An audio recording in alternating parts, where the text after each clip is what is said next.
Hi, it's Tara Green. I'm Agent 129 of the Cosmic Intelligence Agency, and I hope you can hear me okay. I'm in Toronto, Canada. Hang on. So I'm here a little bit.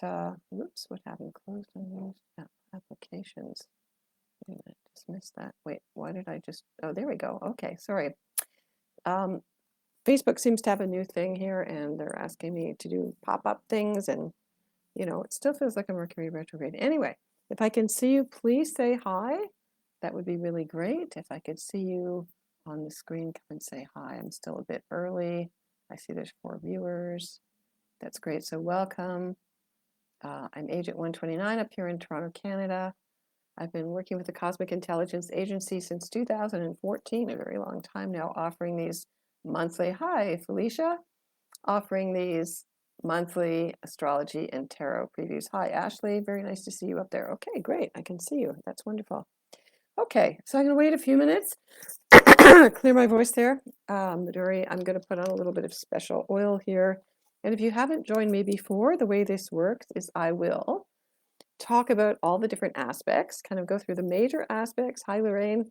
Hi, Max. Go through all the major aspects coming up this month. There's 50 people there, also from Toronto. Hi, Joshua from Rhode Island. Hi, Patricia. Hello from the UK. And then I will do a tarot card reading using the 22 major arcana in the tarot. And I will pull a card for each sign. So you have to be patient till your sign comes up. But also, if you know your rising sign, if you know your moon sign, then you can read for that too. Okay, so let's see what's coming up for November. Okay, I hope you all actually had a very nice Halloween and greetings from Neptune. Okay, Nanu Nanu, or whatever they say on Neptune. Okay, off in a cloud language in Neptune. Hope you had a nice Halloween, and hello from Ecuador. Muchas gracias. Okay, and New Zealand too, from Malta. Oh, a place I've always wanted to be. Okay, so November. Hope you had a nice Halloween. It is the Day of the Dead, November the 1st here in Canada and Mexico. It's a big celebration. So we're still in that, pagan New Year, the turning of the wheel of the year. It is up here in the Northern Hemisphere. Of course, astrologers have that bias. I know CIA, everybody down under, it is, your autumn. Sorry, it is your spring, and here it's still autumn. Okay, so I would say prepare for a chaotic month ahead. Okay, we're heading into the first eclipses, the first of the last eclipses of this year. Seems like we can see the end of the year in sight now. A lunar eclipse, November 19th, conjunct Algol. So that's at 27 degrees, 28 degrees Taurus. So that's considered to be the most feared star in the sky, Medusa's head. She was actually an ancient Amazon warrioress. Okay, now Mercury, the planet that moves the fastest, will actually transit Scorpio and Sagittarius this month. Venus enters Capricorn, where she's going to be right into 2022. Now, I'm going to give you a little heads up here. Venus will turn retrograde on December 19th, just before the winter solstice, at 26 degrees of Capricorn, exactly conjunct Pluto. So that may be a big financial meltdown in the world. Anyway, Venus is going to be in Capricorn for a long time. So if you're a Capricorn, soak up the love now. Okay, Mars is in Scorpio, of course. So the month looks very chaotic with a lot of financial instability, I would say. So I'm going to go day by day talking about these major aspects. So today we had a nice Mercury Jupiter trine that's good for launching online networks tomorrow. And the sun in conjuncted Chiron already in Aries. So deep wounds are needing to be revealed. It's actually much easier to get to them and get them out. Tomorrow, November the 2nd, I know you're ahead of us in Australia, of course. I'm in Eastern Daylight Time, Eastern Standard Time, Eastern Daylight, soon going to be Eastern Standard Time. Mercury in Libra squares Pluto, so that can be difficult love conversations, okay? On the 4th, it's our first new moon of the month, Scorpio new moon at 12 degrees, which could be a wild and crazy, deep, intense, emotional new moon because it's opposite Uranus, okay? So sun opposite Uranus, crazy, chaotic. If you're into cryptos, that could be a good thing. Chaos in general, Uranus, so you always have to have plan B and C. On the 5th, Venus enters Capricorn, okay? So trying to crack that hard core to reveal the heart. Venus in Capricorn, she's all business, right? Mercury enters Scorpio. So again, that's communicating through very deep emotions. Our minds and our emotional urges are going to be very strong. So it's, a lot of obsession, a lot of thinking about sex and money and power and control and secrets and doing a lot of research and, putting on your X-ray vision so you can see through everything. November the 6th, Mercury sextiles Venus. So that's a nice light one, actually. Sextiles are nice.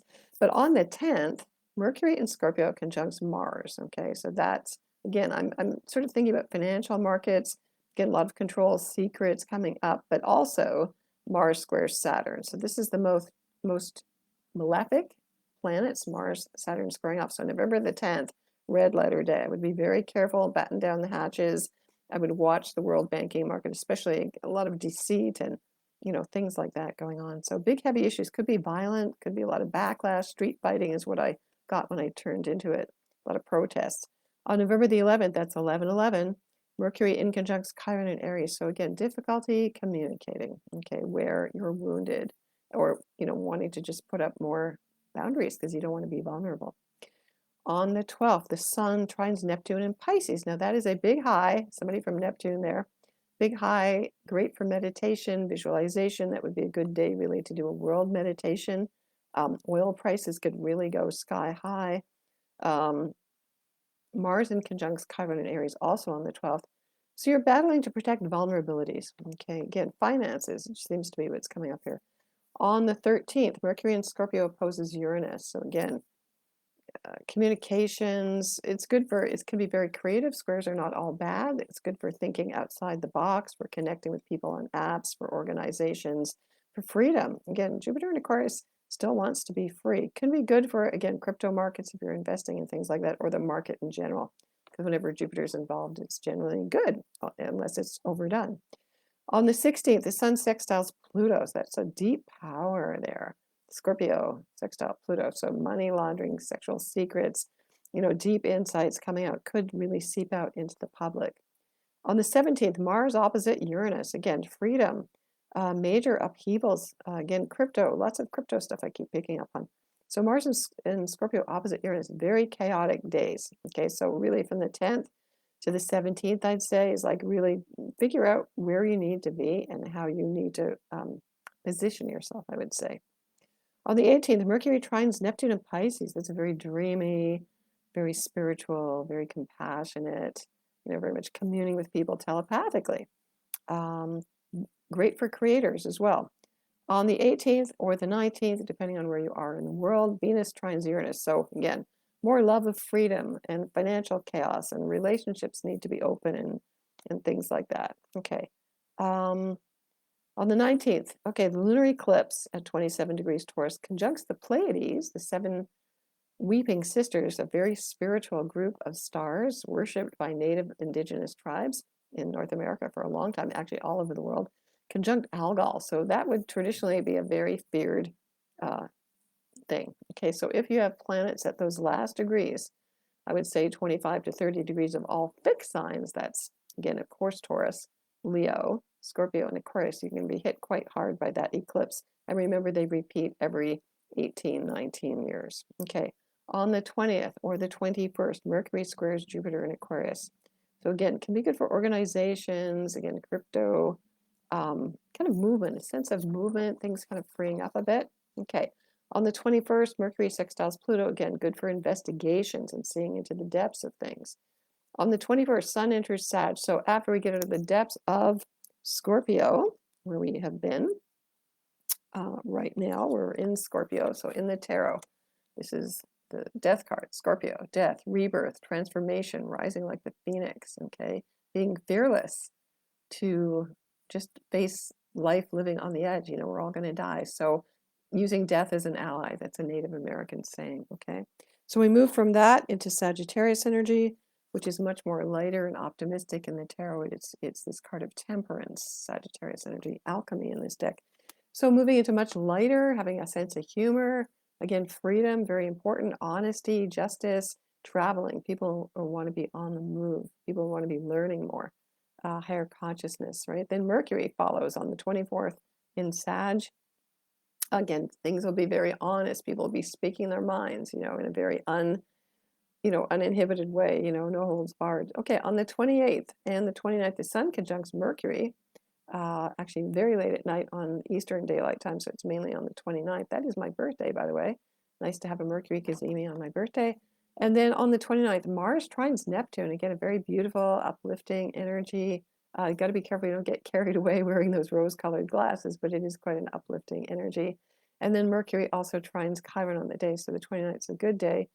On the 29th, 30th, Mercury sextile Saturn again. So this is good for new ideas, inventions, pioneering, going and exploring things you haven't done before. And then on the 30th, the Sun trines Chiron in Aries. So it's a very kind of beneficial, healing energy. Venus sextiles Neptune and the Sun sextiles Saturn. So it's kind of very nice. At the end of the month, things are kind of much lighter and easier. And then Neptune turns direct on December the 1st. So Neptune is very strong there when it's about to turn direct. It's stationary, turning direct. Hi, Lisa. Oh, somebody said happy birthday. Thank you very much. And it's a big birthday for me too. All right, so, okay, this is the part you've been waiting for. So I'm going to smudge everybody and myself again virtually.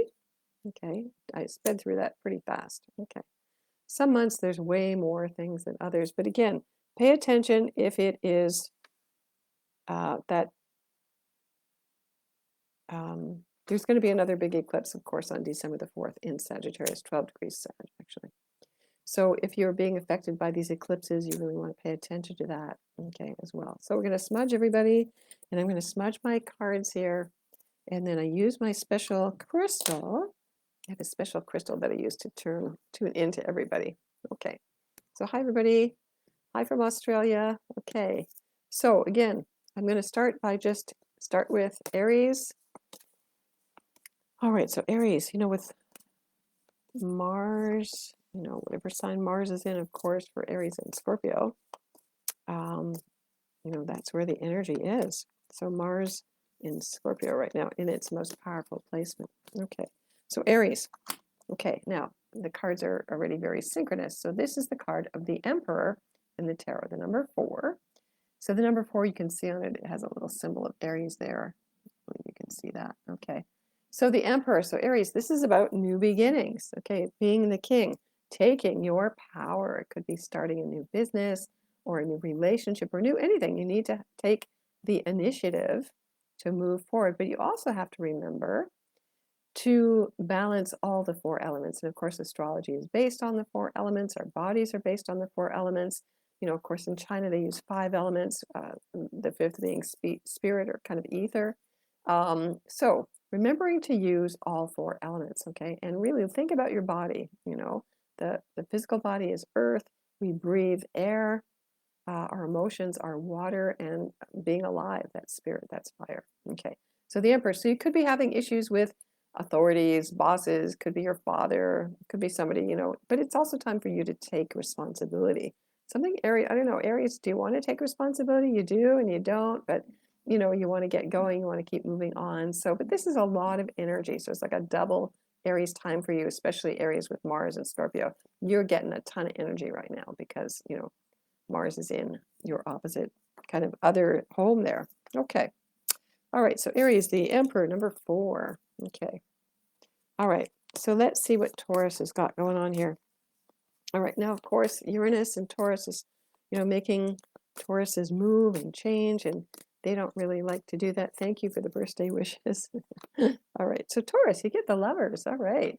So you Tauruses out there, this is always the favorite card that most people want to see. So Taurus, again, late Taurus is again that eclipse that's happening. Really watch out for that eclipse, especially if you're born at the end of the month there. Okay. And on the November the 19th. But the Lovers could bring some maybe unexpected love into your life. It could bring new conversations around love, new communications. Could be engagements, could be engagements with friends. I mean, the Lovers is also very much about doing what you love to do. So Taurus, this is the big question. Are you doing what you love to do? This card is related to Gemini. And so, it brings in this aspect in a solar chart. Gemini would be your 2nd house. So this has to do with resources. You might be questioning, what do I really want? Again, it's Gemini energy. It's all about those polarities, complementary polarities, right? Not oppositions. We're in a very kind of divisive state in the world these days. So, learning to find common ground, learning to find the love in everything, I think that's a very important lesson right now. And also, um, that balance could be new partnerships and work, all kinds of things. The cards can have many different meanings. And again, it's your lungs. Gemini rules the lungs, so you may have to really be careful. Again, we're getting into flu season here in the Northern Hemisphere. Just make sure you've got your immune system boosted real strong. Okay, so Taurus, you get the Lovers. Okay. All right, so if you have, again, Taurus, Sun, Moon, Rising, or even if you have planets in Taurus, you might want to look at the Lovers bringing you that energy. And the tarot cards are archetypes. They are living archetypes. All right, so Gemini. Okay, so Gemini, you get number 20 here. This is traditionally called Judgment Day. This is the Thoth Tarot, a more modern but quite a popular deck as well. So in this deck, it's called the Aeon, which really means the new age. And so this was a vision that this is Aleister Crowley's deck. I know he has a terrible reputation, but I have found this deck to be actually a wonderful deck to work with. I feel like it transmuted all the energy. The power of the symbols in this are very strong. It was one of the first decks that had astrology symbols and the Kabbalah mixed in. It's a very deep deck, very beautiful. So just Gemini, look at this. This is a time for a rebirth. So let go of all judgments. Of course, the North Node is finishing out its transit through Gemini. So it feels to me like it's more powerful. So for Geminis, is there a new direction? How can you stretch your boundaries? It is about a child being born, so it can be very literal. This could be a child on the way. It could be a child which is your creative concept. It could be anything, okay? So don't judge yourself so harshly. Don't be so hard on yourself, okay, Gemini? Boldly step into the new, I would say. Again, this could be a new relationship, new career, new job, new meetings with people, new concept, new self-concept, okay? Also about feeding your inner child. Now for Geminis, that's not hard, of course, because they are considered to be the kind of big kids of the zodiac, the Peter Pans of the zodiac who never grow up. So play more. We need some playful, positive, upbeat energy. So maybe your job is to do that for people as well. And don't hide that inner light, that childlike wonder and innocence. Okay. All right. Okay. Hi, Susan. All right. So Cancers. Okay. So Cancer. All right. Let's see what Cancers have going on. All right. So Cancer. Let's see. All right. You get the card of the Sun here. Okay. So this card here, the number 19, the card of the Sun. Of course, it's about joy and happiness. I know down under you're getting into spring as we're going into the autumn and winter here. So what brings you happiness? What brings you joy, Cancer? How can you light up a situation? How can you come from your source? The sun, soul. I like the pun about soul and soul. It does also show these two children playing. So again, this is the innocent, inner masculine, feminine, those children playing and having delight. So no matter what you've been through, how hard it's been, okay, finally there's light at the end of the tunnel. So take this as a very good, very optimistic sign, Cancer, okay? You need to play more, you need to celebrate more, you need to shed your light, whatever that is, cooking and nurturing and taking care of people, or even just in your own home, or just being an inspiration. The sun warms everybody. It's comforting. It brings the light, so it's very important that you connect to your source, Cancer. Are you doing what you love to do again? Okay. All right. Cancer gets the sun. Maybe, yeah, I think it's warm. Yulia just said she was going to the beach, actually. So go to the beach, Cancers, if you can. All right. Okay. Capricorn in New Zealand. Hi. All right. So Leo. Okay, let's see what Leo's got going on here. Oh, and Leo gets the card of Leo. Okay, so that's twice now. The cards have been very synchronous. The card that represents the sign has shown up. That's really good. Okay, so Leo's getting Leo. Okay, now there is this two different things in the tarot. Leo can either be number 8 or number 11. In this deck, it's 11. I won't go into that, but whatever number we call it, it's clearly Leo. It's called strength usually. Traditionally in this deck, it's called lust. Okay, so Leo. Okay, put your lust on, put your power on, open up your heart. Again, whatever turns you on, it's very simple. Are you doing what turns you on? Great, go for it. If you don't get that jolt, if you don't get that joy, if you don't get that energy, don't do it, okay? Also, that you're really being called on to be a leader, to work from your heart. Leo rules the heart, your will, helping support other people. In this deck, the woman who's riding the lion, which is the animal instincts, is upholding like a holy grail. So she knows exactly where her values are. She knows where she's putting her willpower. You're pretty much indomitable when you know what you want and you just hold that and you just stick with it. Okay, so Leo. Lust can be, of course, a very passionate love affair in your life or a time of really increased sexual energy. But whatever it is your heart beats for, whatever you're passionate about, get your strength from that. Okay. All right. That goes for everybody who has Leo planets as well. Okay. So, Leo, you get Leo. And of course, you want to be the queen or the king always. Okay. So that doubly amps that up. Okay. So, Virgo. All right. So, Virgo. All right. Okay, Virgo, you get the hangman. Okay. So the hangman, the number 12 in the tarot, if you're familiar with these 22 major archetypes, they are 22 stages from the soul coming into manifestation to completion. Okay. Entering as the Fool, 0, which is also 22, going through all the stages 1 to 21, which is, all the stages on the path, and then coming back down to earth. So there's 3 special cards in this, one of which is the hangman. The last one was that Aeon card or judgment. Okay. And the Fool itself. So the hangman, yeah, no, it's not like that. The hangman is actually Odin, the god Odin, Thor's father. Chris Hemsworth, who plays Thor, of course, in the myths, the Viking myths. This is Thor. Sorry, Odin, who voluntarily hung himself upside down by his ankle from the world tree, okay, or the tree of knowledge, to get that chthonic, earthy, feminine wisdom. So it's like, forget what you think your head knows, okay, Virgo. And Virgos are very heady. They're very much, ruled by Mercury. They're very intellectual, very analytical. This is where you got to get out of your head. Yes, we have a place for being very critical and very organized and very, all of that stuff. This is where you have to get out of your own way, get out of your head.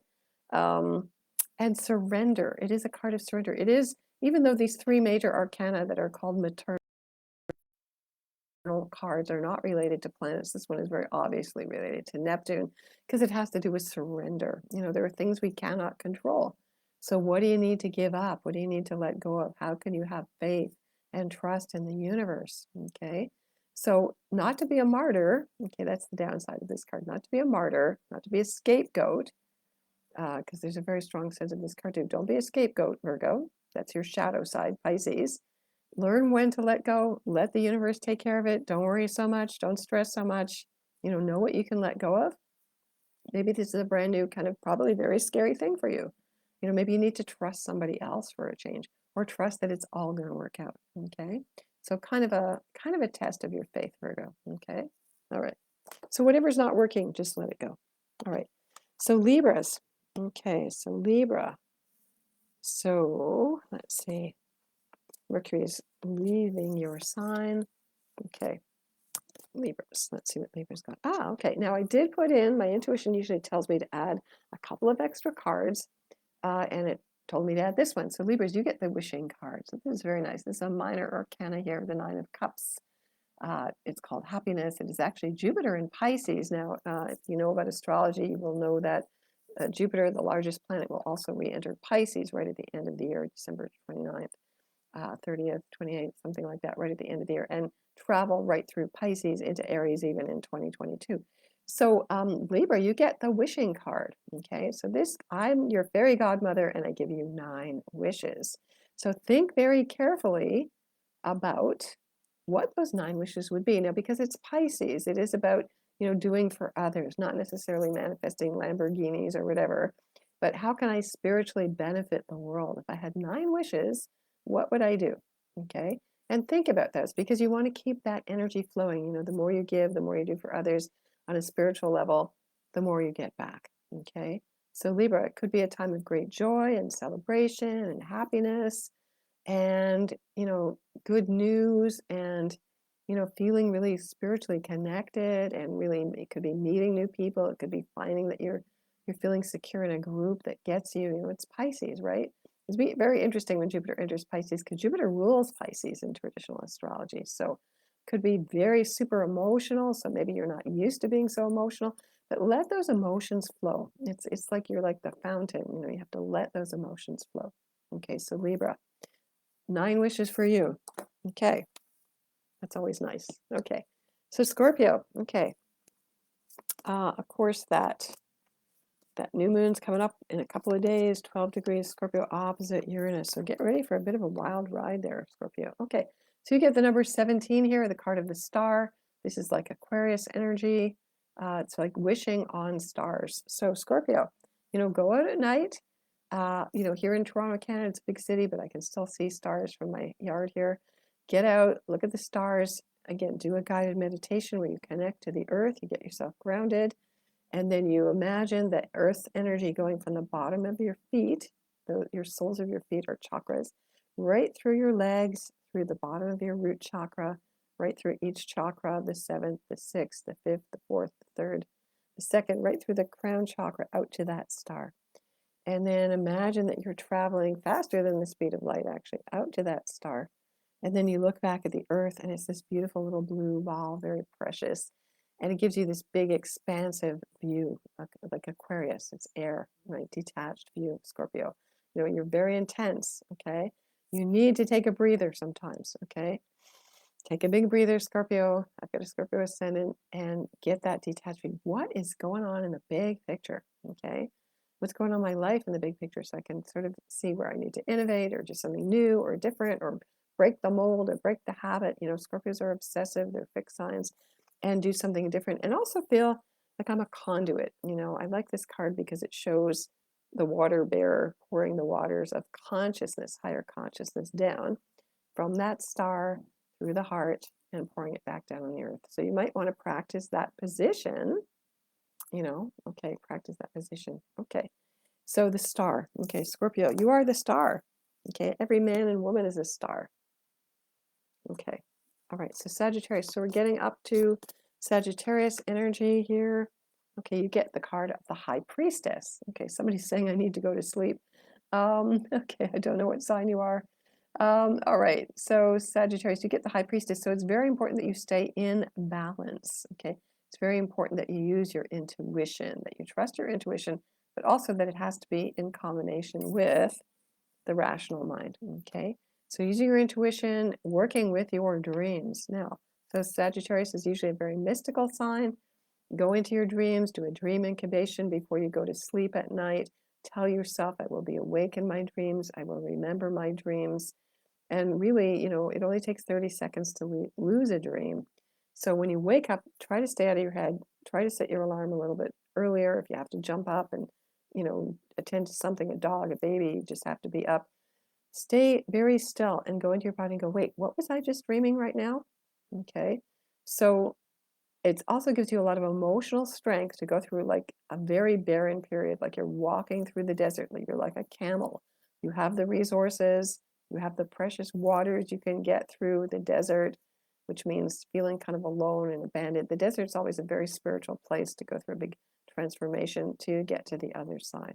Okay, so be the high priestess, work with the moon. I would strongly recommend that you sit on the new moon, on the 4th, and then especially on the full moon. Really do meditation, really tune into the moon cycles. That's what the high priestess is all about. Okay, you may be feeling way more moody and sensitive. That's the moon. It changes every 2.5 days. Okay, so Sagittarius, be the high priestess, honor the moon. Okay, all right, so Capricorn. Somebody says they need a sign from the universe, or there's always signs from the universe. Okay, Capricorn. Now, this is another special card in my deck. I use this deck specifically for this one card. I like to call it the calling card from your guardian angel. Okay, so it's from a special. The tarot is based on the Tree of Life, which has 10 stations called Sephiro. There's an 11th one, which is what this one is, called the At. And so it's a very, very special card. It's almost like helps you to bridge from that lower consciousness right to the upper trinity, the higher levels of consciousness. So I always take this as a sign, Capricorn, that your holy guardian angel is there. You just have to connect with it. That is your higher self. That is the whole point of working with the tarot. Okay, the whole point of the spiritual quest is to learn to listen to your higher self. Okay, so this can also be a person coming into your life that acts as a guardian angel. I mean, that happens. So sometimes it's like, when you're out in the street, and I know I do it here, there are people begging for money. And I usually give them money because you never know. That could be a guardian angel in disguise, like in the famous fairy tales. So tune into your higher self, Capricorn. I know Capricorns have a very deep underside that they don't want to show. I know they don't like to outwardly show emotions, but they do feel a lot of emotions. And some of them can be very grounded. I mean, they can be very intuitive, but in their own way. They got a good sense of things. It's not how we usually think of as woo-woo, kind of out there, spiritual or emotional or psychic energy. It's still the same, though. It's just different. It's practical, it's physical, it's real. So learn to listen to your intuition. Connect to your holy guardian angel. All you have to do is ask. Okay, I know you might be too practical to say, I don't believe in that, or there's no such thing, but all you have to do is ask your higher self, picture it as a guardian angel, ask them to talk to you, ask them to give you a sign. That you will get signs right away, but you have to be aware and you have to be awake, okay, to notice them, okay? People sometimes notice white feathers or dimes or whatever. You could be getting a very specific energy. It can also be a dead ancestor. Now, today it is, of course, the Day of the Dead, so be very aware today if you have a passed on loved one, parents, grandparents, great-grandparents, even a historical figure. Capricorn rules history.